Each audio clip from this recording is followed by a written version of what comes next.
Malungkot pong ibinabalita ng GMA Network ang pagpanaw ng aming minamahal na kapuso at kaibigan, si Mike Enriquez.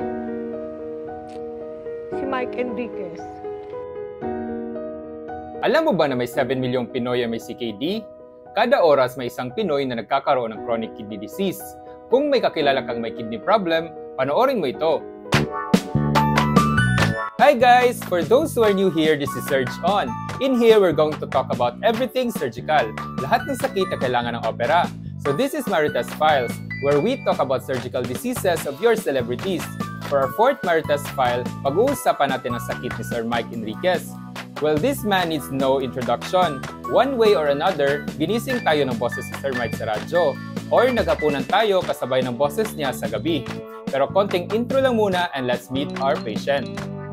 Si Mike Enriquez o Miguel Castro Enriquez sa totoong buhay ay isang TV and radio newscaster. Unang dumagundong ang boses ni Sir Mike bilang radio commentator ng Manila Broadcasting Company noong 1969. Nirecruit siya ni Jessica Sohot sa TV at unang nakita sa saksi noong 1995 kasama si Karen Davila. Bumalik siya sa Super Radio DZBB noong 1999 via saksi sa Double B. Naging iconic naman ang linya niyang hindi natin tatantanon! Noong 2000 nang namayagpag sa GMA ang investigador.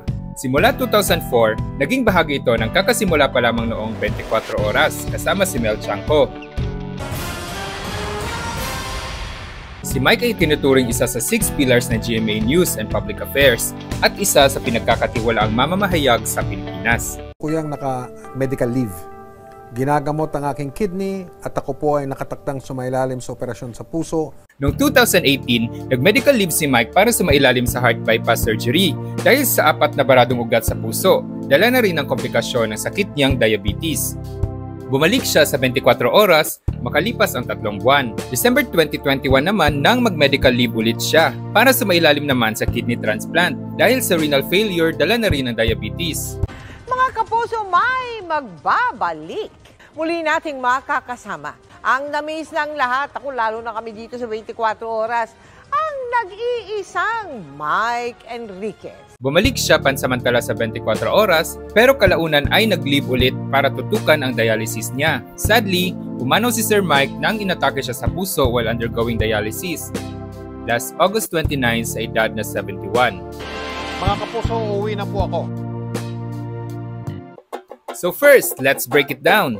Sir Mike is a diagnosed case of CKD or chronic kidney disease. So this is self-explanatory. So Doc, hindi ba siya chronic renal failure or end-stage renal disease? Pare-pareho lang po ba ang mga ito? First, we need to discuss glomerular filtration rate. Ito ang kakayahan ng kidneys mo para salain ang dugo at gawing ihi. Kino-compute namin ito. Habang tumatanda ka, bumababa ang kakayahang ito. Depende sa baba ng GFR mo ang stage ng CKD. Stage 0 and 1, walang pagbabago. Stage 5, less than 15% na lang. Lahat yan tinatawag na chronic kidney disease. Pag sinabing chronic renal failure, meron ng pagbaba ng GFR, meaning nahihirapan ang kidneys na salain ng dugo. Usually stage 3 to 5 considered CRF na ang CKD mo. Pag stage 5 ng CKD mo, sobrang grabe na at di na masala ang mga toxins mo sa dugo kaya natatambak ito at nagkakaroon ng maraming sintomas ang pasyente. We note this stage as end-stage renal disease or ESRD. End-stage dahil stage 5 na at kung di maagapan ng dialysis or kidney transplant, magiging end na ng pasyente. Sir Mike can also be considered a case of diabetic nephropathy. So this is any disease brought about by complications of diabetes na punot dulo ng mga sakit ni Sir Mike. So Sir Mike is a case of diabetic nephropathy na humantong sa CKD and CRF and ESRD na naagapan ng dialysis and kidney transplant. Ang kidneys mo ay 2 organs na matatagpuan sa magkabilang likod mo. Ito ay may constant supply ng dugo mula sa puso via the aorta. After the brain, ang kidney mo ang next priority na dapat may blood supply. Following this principle, pag ang pasyente mo ay malapit na mamatay at nagkukulang na ng supply ng dugo ang katawan, ang unang tinitingnan namin ay kung kumukonte na ang ihi niya. Why? Let's go to physiology. Ang kidneys mo ang pangunahing sumasala ng dugo.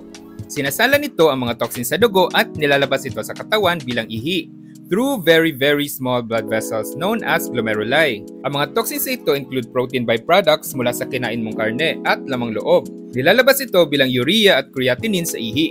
Kaya pag tumaas ang urea at creatinine mo sa dugo, Ibig sabihin, hindi na ito sinasala ng kidneys papuntang ihi. Nagiging ammonia ito sa loob ng katawan na lason sa nerve cells. Nagiging sanhi ito ng seizures at pwedeng makomatose ang pasyente pag dinadialysis.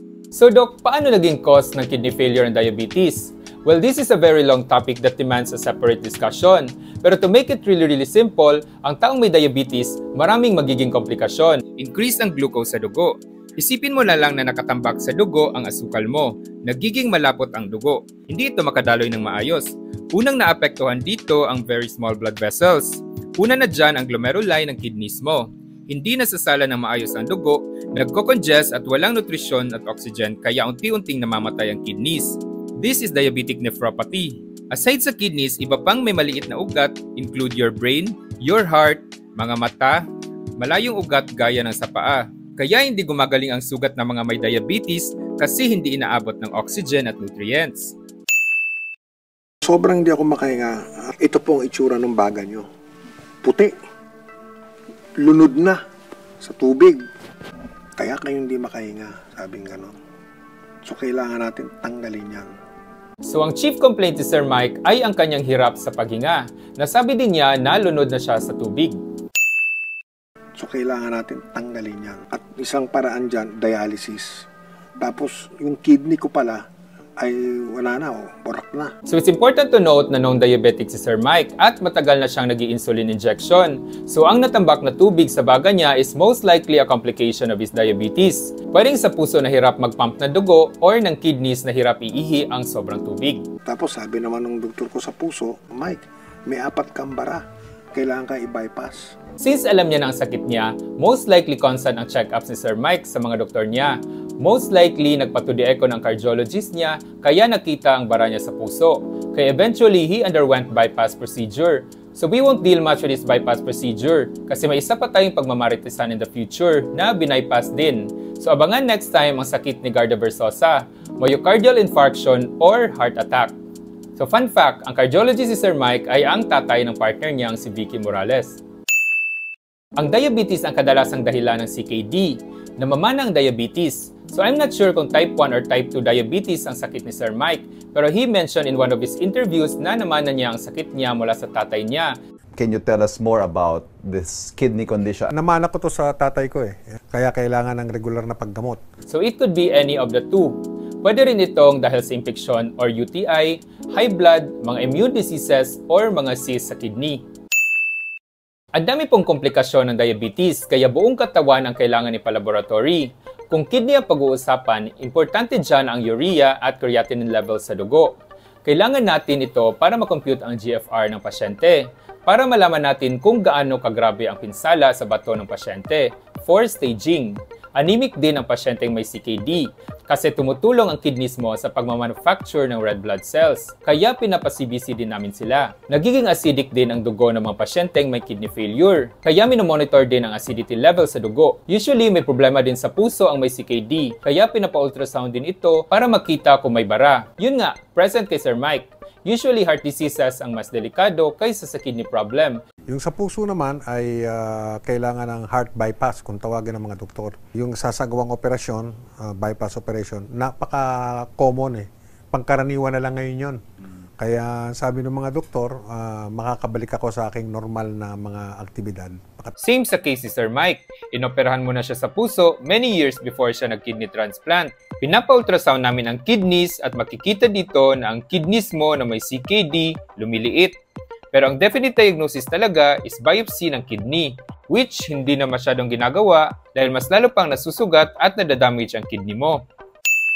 So overall, mahirap gamutin ang CKD kasi buong katawan ang kailangan mong gamutin. Nagpapatong-patong ang mga komplikasyon. Sabay-sabay mo ring gagamutin ang lahat ng ito. Abono para sa anemia, mga gamot para hindi maging acidic ang dugo, insulin para sa diabetes, at iba pa. Pero ang mainstay ng gamutan is number 1, dialysis, and number 2, kidney transplant. Kung 7 milyon ang mga Pinoy na may CKD, and most sa kanila ay nagda-dialysis 2 to 3 times a week, nai-imagine nyo ba kung gaano kamahal mabuhay na may CKD? Gumagastos tayo na mahigit 50,000 pesos kada buwan per patient. Ang principle ng dialysis ay ganito.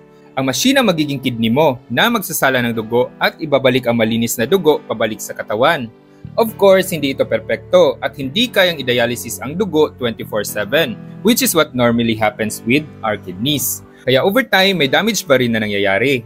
Hindi po lunas ang dialysis, ito ay tulong lamang. Ilang milyon po ang napatagal ang buhay dahil sa dialysis. Sir Mike, for example, ilang taon ang dialysis niya before siya napatransplant. Hindi po death sentence ang CKD. Also, good news, as of June 2023, covered po ng PhilHealth ang 156 dialysis sessions mo every year, plus financial support. Kailangan mo lamang magpa-enroll. Though hindi libre, sa presyong 4,000 pesos per session, pwede ka makatipid ng mahigit 1 milyon per year. Again, hindi lunas ang dialysis. Preparation lamang ito until sa time na makakita ka ng kidney transplant donor. So Doc, paano ba ginagawa ang kidney transplant? Renal transplant ang ginawa kay Sir Mike. First, hihiwa kami sa bandang groin sa kanan. Hihiwa tayo hanggang marating natin ang likuran ng tiyan. Contrary to common belief, ang kidneys mo ay considered retroperitoneal, sa likod ng tiyan. Hindi ito makikita sa loob ng tiyan. Nasa itaas na bahagi ito ng likod, hindi sa baba. Kaya pag may nakita kang memes na nagdo-donate ng kidney for iPhone, alam niyong walang kidney na maha-harvest sa area na yan. So Doc, bakit hindi kayo sa likod humihiwa pag nagtatransplant ng kidney? Kasi hindi namin tinatanggal ang dalawang kidneys pag nagtatransplant ng bagong kidney. Nagdadagdag lamang kami ng kidney usually sa kaliwa at kinakonek ito sa malaking ugat for blood supply at sa pantog para doon na lumabas ang napoproduce na bagong ihi. Pwedeng buhay or bagong namatay na organ donor ang source ng kidney. Sinasara namin ito at minomonitor kung tatanggapin ng katawan ang bagong kidney. Doc, mahal po ba ang kidney transplant? Real talk, yes, milyon. Kaya hindi lahat nakaka-afford nito. Add to this the fact na mahirap makahanap ng match at mabibilang lamang ang mga transplant centers and surgeons sa bansa na pwedeng gumawa ng opera. If there's one consolation, meron po tayong program under PhilHealth na nagbibigay ng 600,000 pesos cash assistance para sa mga pasyenteng magki-kidney transplant. Need mo lang magpa-enroll at maghanap ng organ donor. Pwede mo ring ilapit sa malasakit centers para ma-refer ka sa mga ahensyang pwedeng tumulong. Di ba Tita Babes, he had the transplant? Yung new kidney niya was doing well. Okay. No rejection at all. Kaya nga sabi ko sayang. So hindi natatapos ang gamutan sa transplant. Lifetime po ang paggamot sa pasyente. So considered foreign ang bagong kidney, possible pa rin itong i-reject ng katawan kahit ilang taon na. Anong nangyari? The infection from the pneumonia. Kasi na-bypass siya and then he had a kidney transplant. Yes. Because nga, yung palang kidney transplant, they give you anti-rejection medicine. Yes. And that anti-rejection medicine lowers your immune system. Crucial ang first few months dahil dito usually nare-reject. Pero habang buhay po ang monitoring at immunosuppressive drugs ng pasyente. In Sir Mike's case, since he is on immunosuppressive drugs to prevent rejection, side effects ito is nagiging prone ang pasyente to simple infections. Kaya bawal ang pets, naka-isolate siya for 3 months, bawal ang prutas at lahat ng hindi lutong pagkain, mga bulaklak, lahat ng pwedeng may mikrobyo. Also, kailangan mo ring suportahan ng dialysis ang bagong kidney ng pasyente while naghihil ito at pinapatubo sa loob ng bagong katawan. Kung mapapansin mo, namamanas ang mukha ni Sir Mike. Epekto yan ng steroids. Same case sa isa pang na-kidney transplant din at naka-steroids, si Selena Gomez na may lupus. So pwede rin natin gawan ng content si Selena. So ang dami na nating backlog. Ang sakit ni Selena Gomez, lupus. Watch out in 2024. Kasi he's been through a lot. His body na was full of holes. Yung huling hole niya, yung tracheostomy ba yun? Nilagyan na siya ng dito. At the end, denialized na siya because of the infection. It was affecting his kidneys already. So they had to do dialysis. And dito nila pinapadaan. So Sir Mike's health started to decline again after niyang bumalik sa trabaho after his transplant. Nagda-dialysis ulit ito pero eventually hindi na kaya ng puso niya. Kaya nahirapan ng mga doctors to arrest the infection because of that. But sadly, during his last day, he was having dialysis. His BP dropped. And then, suddenly, his heartbeat stopped. Maybe because of toxin buildup or side effects ng steroids na mag-deposit ng taba sa blood vessels. Or most likely, dahil pa rin sa komplikasyon ng diabetes niya. So, inatake sa puso si Sir Mike while undergoing dialysis. When I arrived at the hospital, 3 times na siya na-revive. And sabi ko, Doc, tama na. Tapos after several minutes, nilapitan na ako ng doktor. Babes, nag-flatline. Okay, so takeaway message. So 2 things, prevent and prolong. Since ang daming may diabetic kidney disease ngayon, kung pwede mong iwasan, iwasan mo. Diet, exercise, especially kung nasa lahi nyo ang may diabetes sa pamilya. Constant monitoring ng sugar para hindi ka mabulaga na may diabetes ka na pala. Second is prolong. Kung andyan na, pahabain natin.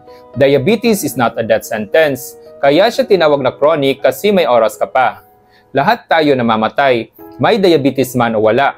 The goal for diabetic patients is to live na kasing haba ng taong walang diabetes. Constant monitoring ng sugar, regular na pag-inom ng gamot kontra diabetes, disiplina sa pagkain, ehersisyo. At kahit may kidney damage ka na, may dialysis at kidney transplant pa, may susuporta sa gamutan mo.